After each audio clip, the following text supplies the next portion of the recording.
नमस्कार। आज हम बात करने वाले हैं एक ऐसे शहर की जो सिर्फ बसाया नहीं गया, बल्कि जिसे बड़ी शिद्दत से सोचा गया था, जिसका सपना देखा गया था। जी हाँ, हम बात कर रहे हैं जयपुर की।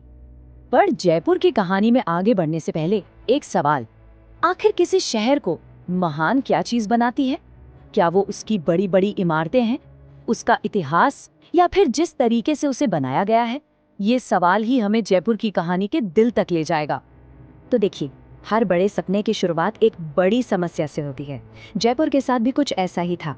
पुरानी राजधानी थी आमेर, लेकिन अब वहाँ आबादी बहुत बढ़ गई थी और पानी की भी बहुत किल्लत होने लगी थी।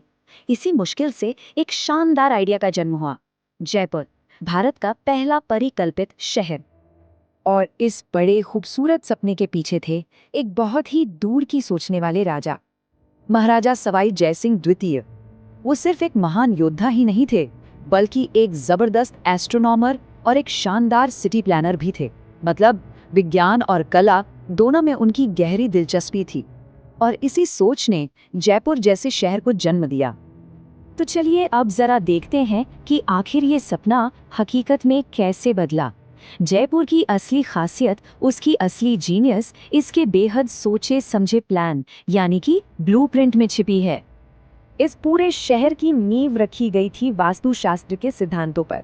अब ये सिर्फ कोई पुरानी परंपरा नहीं है, ये आर्किटेक्चर का एक प्राचीन विज्ञान है जो इस बात पर जोर देता है कि जो भी बने वो प्रकृति के साथ पूरे तालमेल में हो। और इस पूरे प्लान के सेंटर में था एक नंबर, 9।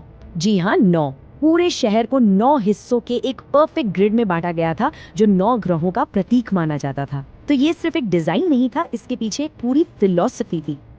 इस शहर को बनाने का प्रोसेस भी बड़ा सिस्टमैटिक था। सबसे पहले बंगाल के महान आर्किटेक्ट विद्याधर भट्टाचार्य को इस काम के लिए चुना गया। फिर शहर को 9 ब्लॉक ग्रिड में बांटा, बाजार और रहने की जगह अलग अलग रखी गई, और हाँ, पूरे शहर की सुरक्षा के लिए चारों तरफ मजबूत दीवारें और बड़े बड़े गेट बनवाए गए। लेकिन एक शहर को कोई एक इंसान नहीं बनाता। सवाई जयसिंह द्वितीय ने जो सपना देखा था, उसे उनके बाद आने वाले शासकों ने भी आगे बढ़ाया और जयपुर को और भी खूबसूरत बना दिया।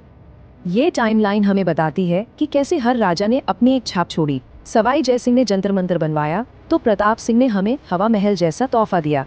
राम सिंह द्वितीय ने ही शहर को उसका मशहूर गुलाबी रंग दिया, और मान सिंह द्वितीय ने इसे मॉडर्न इंडिया का एक अहम हिस्सा बनाया। और इन राजाओं की विरासत आज भी इन शानदार इमारतों में जिंदा है। चाहे वो हवा महल की 953 जादुई खिड़कियां हों, या जंतर मंतर का वो साइंटिफिक कमाल, यहाँ की हर इमारत अपनी एक अलग कहानी कहती है। पर जयपुर की बात सिर्फ इमारतों तक ही सीमित नहीं है। ये शहर हमेशा से आर्ट और क्राफ्ट का एक बहुत बड़ा सेंटर रहा है। यहाँ की ब्लॉक प्रिंटिंग, ब्लू पॉटरी और कुंदन का काम आज भी पूरी दुनिया में मशहूर है। तो चलिए अब कहानी को आज के दौर में लेकर आते हैं और देखते हैं कि जयपुर उस रूप में कैसे पहुंचा जिसे आज हम सब पिंक सिटी के नाम से जानते हैं। ये वो साल था 1876, जिसने जयपुर की पहचान को हमेशा के लिए बदल दिया।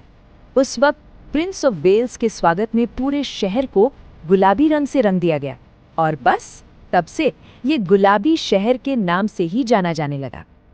और फिर जब भारत आज़ाद हुआ तो 1956 में जयपुर को एक और बड़ी पहचान मिली।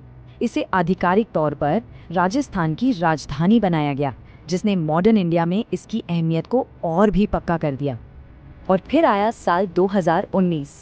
ये वो साल था जब इस शहर के फाउंडर के सपने को दुनिया की सबसे बड़ी पहचान मिली। यूनेस्को ने जयपुर को वर्ल्ड हेरिटेज सिटी का दर्जा दिया। सच कहे तो ये एक लाइन जयपुर की पूरी कहानी को बता देती है। महाराजा सवाई जयसिंह द्वितीय का एक सपना, एक ऐसा गुलाबी शहर जो वास्तुशास्त्र पर बना है, और जहां राजपूताना विरासत और भारतीय कला का एक सुनहरा संगम देखने को मिलता है। तो आखिर में एक सवाल के साथ इस चर्चा को खत्म करते हैं।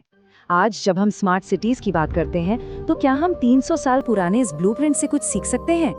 शायद जवाब दूर की सोच रखने में, अच्छी प्लानिंग करने में और अपनी संस्कृति से जुड़े रहने में ही छिपा है।